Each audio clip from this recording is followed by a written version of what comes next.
Good morning, Rhode Island. Good morning. There you go. My name is Thomas Mackey, and I'm in the History Department at the University of Louisville and the Brandeis School of Law at U of L.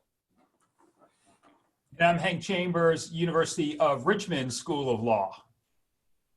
I'm Rita McCannon. I'm the only one that's not a professor. I just practice law in Huntsville, Alabama. I hope you can understand Southern. Please tell us who you are. Hi, I'm Caitlin Roden.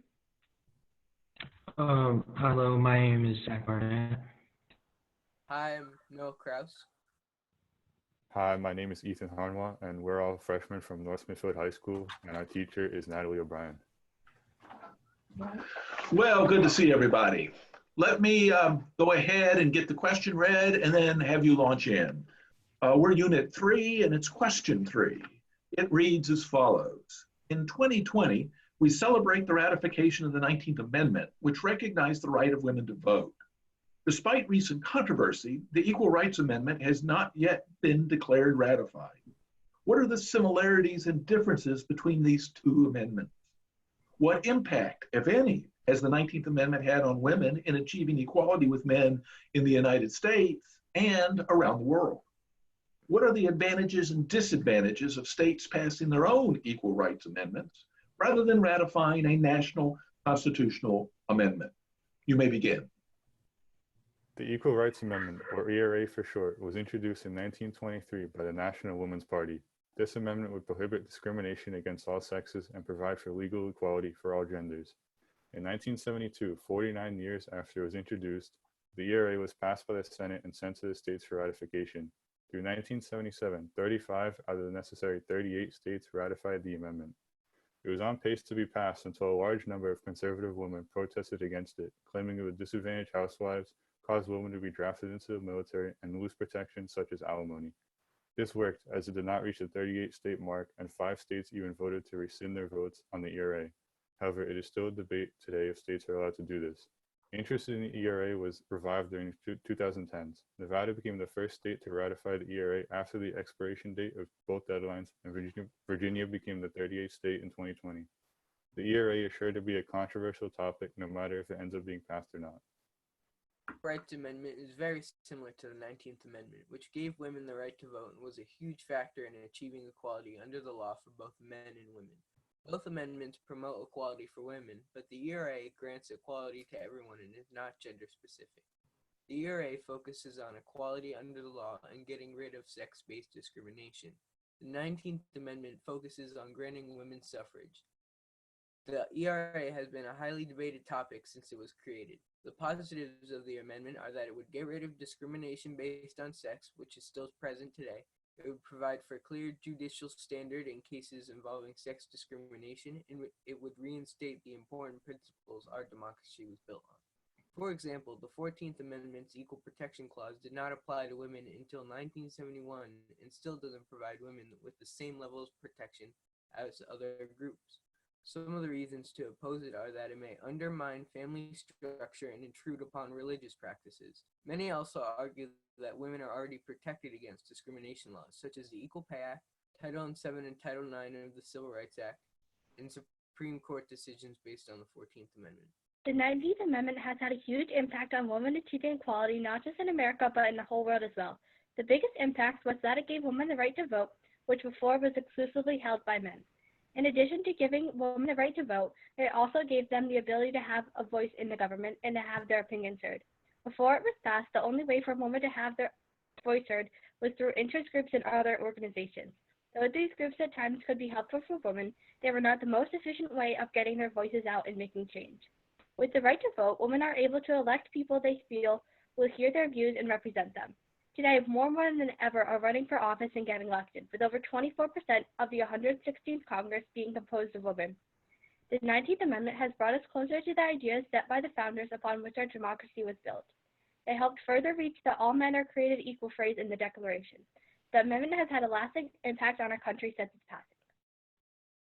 Despite the fact that the ERA has still not passed, many states have added their own version of it. Half of the states have a guarantee of equal rights in their state constitutions, including Rhode Island in 1986. The benefits of the states having this guarantee are that despite the ERA being passed nationally, people in these states can enjoy the guarantee of equal rights regardless of sex. On the other hand, the people in the other half of the states don't have the guarantee. The fact that half the states have passed something similar to the ERA shows the power and ability of the states and the power of federalism. The 19th Amendment is one of the most important amendments to be passed. It was a huge step towards equality, especially for women. It gave women one of the most fundamental rights someone can have, which is the right to vote. The Equal Rights Amendment looks to complete that step towards true equality. However, this issue can be addressed at the state level rather than the national level. Good. Oh, sorry. Thank you all so much. Question for you all. If I remember correctly, you guys have a fantastic governor who happens to be a woman. Given that, do we really need the ERA?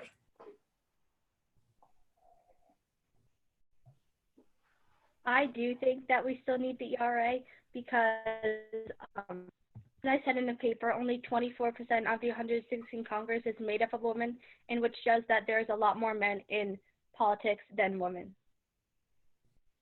I disagree with that. I think women are equal and they have the same rights as men. A lot of people argue that because there aren't a lot of women in Congress that there should be laws helping them. But I think that it's just a matter of them running and getting elected for office. What do you think holds them back then?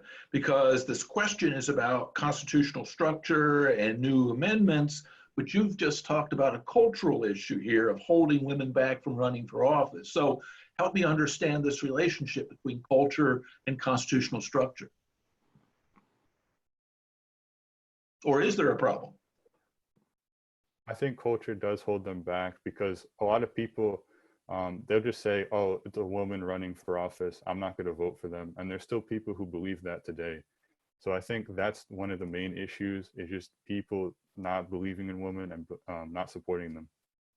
Adding on to what Ethan said, also historically aren't represented as much as men. They didn't get the vote until the 1920s with the addition of the 19th Amendment, while men were always able, or white men were always able to vote. And even before that, Black men were able to vote before women were able to.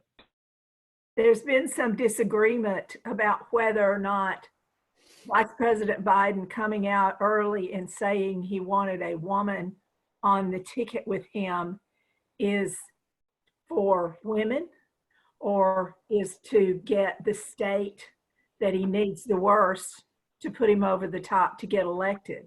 Have you all contemplated which one might be the case while looking at this question?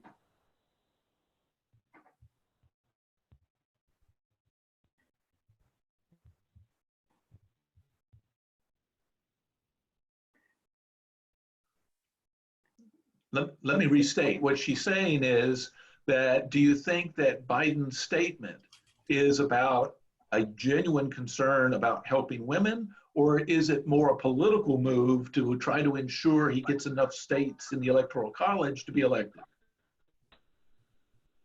I think it's a little bit of both. I think that he might want to That's why we asked the question. We want to know which one.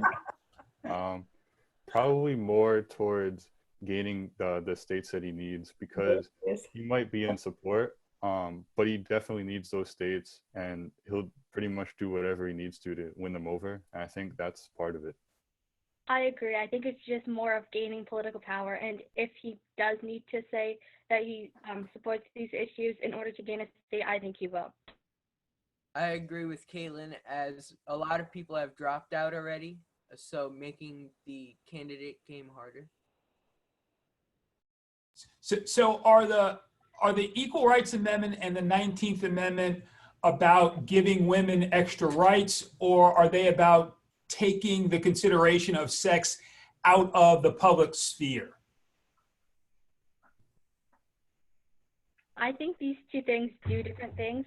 For example, I think the 19th Amendment gives women rights because it states that you can't get rid of someone because they're a citizen, and so that's giving them the right to vote. Well, I think the Equal Rights Amendment more protects them of rights that they already have.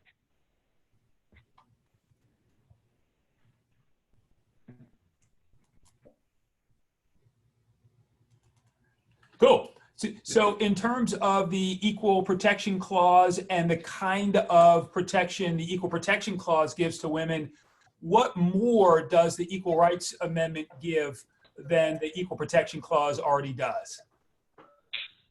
Well, the Equal Protection Clause, the only reason it applies to women is because of a court case, which can easily be overturned. With the amendment, it would actually solidify it in the Constitution, which would guarantee that it can't be changed. Okay, so why is that the case? But if the Equal Protection Clause is also in the Constitution and it's getting interpreted, why isn't that the same as the 19th Amendment, sorry, as the Equal Rights Amendment language that would also be getting interpreted? I think it's also just the way it's stated, because in the Equal Rights Amendment, it protects also women. In the 15th Amendment, it was able to be interpreted differently because it didn't clearly state that it just helped women. It just stated that everyone had this equal protection instead of clearly stating something, which was able to have it be interpreted differently. Gotcha. Okay. So you believe that the ERA applies and separates gender from sex? Talks about both genders? Yes, I think it does. For example, a couple of things that if the ERA was ratified, it would do, in addition to protecting women and their rights that they already have, it would also get rid of sex-based discrimination, and it would also help men and get paid paternity leave, which is one of the problems in the U.S. Okay. Well, thank you very much. This is on its surface, it looks like a pretty straightforward question, but then you start looking at the amendments and the proposals and the culture, and it turns out to be a much more difficult, subtle, complicated mix of constitutional principles, legal values, and cultural norms that you might not think of at first. So I thought you did an interesting job on this one. Now, did I understand that you guys are a freshman class? Did I get that right? Yeah, okay, that makes it even cooler of how nicely you handled this, given where you are in your educational development. So I want to say that I think you did a nice job, and given this context we're all working in here, I want to thank you for giving this a really interesting shot this morning. I feel exactly the same way. I'm sorry, Hank. No, go for it. I'm so impressed that you're in the 9th grade and you're coping with something none of us have ever coped with before, and you were willing to spend all this time to get prepared. And I have to tell you, you gave us every bit of as good information as any group we've heard so far. And you did it in a very, very mature way, and I appreciate it so much. And Ms. O'Brien, I know you're proud of them.